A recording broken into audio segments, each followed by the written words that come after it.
Welcome to CyberDestek. CyberDestek is one-point solution for all your remote IT requirements.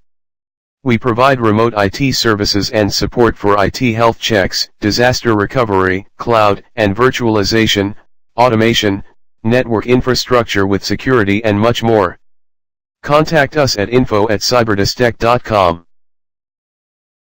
Hi friends, welcome back to another tutorial video of Fortigate firewall. In today's video, we are going to learn about virtual domains. What are virtual domains, which is also known as VDOMs. So basically, these virtual domains, also known as VDOMs, are a method of dividing a Fortigate unit into two or more virtual units. So these VDOMs can provide separate firewall policies in NATed mode, in the route mode, completely separate configuration for routing and VPN services for each connected network or organization. VDOMs let you split your physical Fortigate unit into multiple virtual units. The resulting benefits range from limiting transparent mode ports to simplified administration to reduce space and power requirement. So as you can see in the diagram, that how we can split our Fortigate firewall into two virtual domains, two separate firewalls, and share our one firewall with two different networks or two different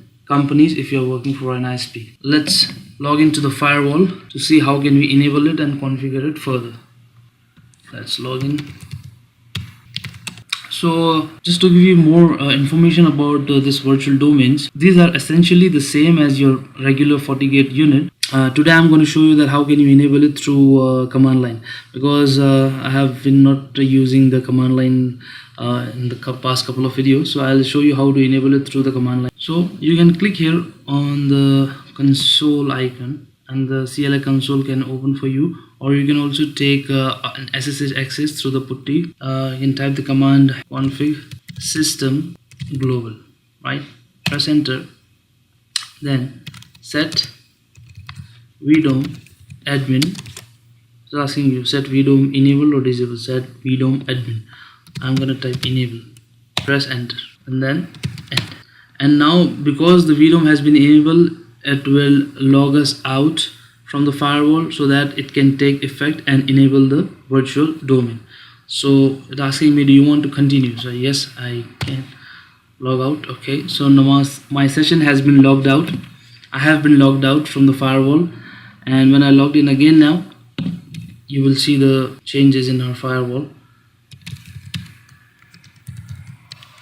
Okay, now as you can see, when we logged in first, this was not there. When we drop it down, we see global and the root. Root domain is nothing but our firewall, the same firewall that we have been configuring in past couple of videos. So this is our root, the main one. Now, what is the difference between global and the root and the VDOMs that we'll be creating? You know, when the VDOMs are enabled, the GUI and the command line changes. Global and per VDOM configuration are separated. So global and root, right? Yeah. Only admin accounts using the super admin can view or configure the global option. All other administrator account can configure only the VDOM to which they are assigned to. So currently we just have enabled the virtual domain option. We have just asked our firewall that we want to use the virtual domain option, and it has enabled that option for us. Until now we have not created any extra virtual domains, any extra VDOMs.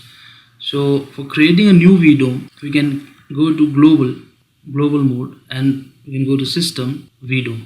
Currently, as you can see, we just have the root VDOM, that is our firewall. You can see the option here, create new. Click create new. It will ask me what is the name of the virtual domain that you want to create. You just want to create a VDOM to protect your data center. So for that case, we can use this virtual domain for protecting our data center. So we can type here DC FW.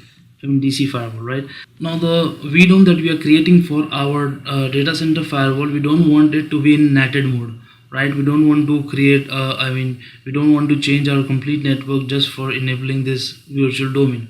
What we can do is that we can enable the virtual domain, configure it in a transparent mode. Now in a transparent mode, we don't have to redesign our network or give an IP address to each interfaces. The device works transparently, and virtual domain in the transparent mode, we can still use all the security features without disturbing our network. By default, if we enable any virtual domain, it will be in NAT mode but we can change it to the transparent mode later only by command line and not by GUI. So let me show you that. So I'll just enable this virtual domain as dc-fw all caps. I just click on OK. And also a thing to notice that currently I have not assigned any interface to that particular data center firewall.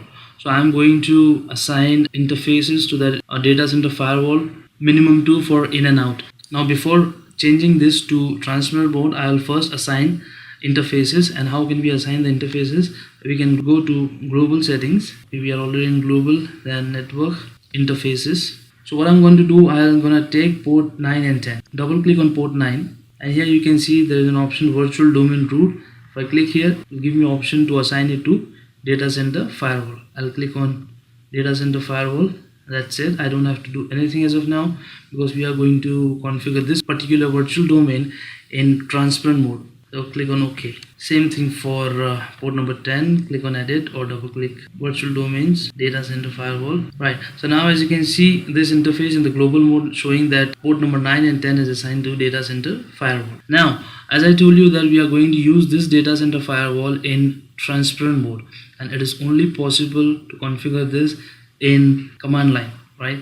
So we're going to click on the console. Very important, if while logging in into a particular VDOM, if you misspell it, so that will create a new VDOM. That will create the new VDOM, and all the configuration we will do, it will be applied to a new VDOM. So we have to be very careful while typing the name of the VDOM in the command line, right? So config, and I just want to config a virtual domain, right? I'll click enter. Now I have to type the name here of the virtual domain for which I want to make changes. So edit, I want to edit dc-fw. This is the place where you have to be very careful. Type the exact name that you have configured for the virtual domain. Press enter. Now what I want to do is I want to configure system settings, right? Press enter. I want to set mode transparent, right? So we can take the help of the question mark here, and you can see the op mode, firewall operation mode, NAT or transparent. So this is the option that I'm looking for. There are loads of options that you can set here, as you can see. So set op mode, and I'll use a question mark help and transparent. And once you set the mode as transparent, still we have to set an IP address for management. So management IP is a must for transparent mode. So set manage IP, and we can give the IP as 10.10.10.100, just for example. 255. Oops.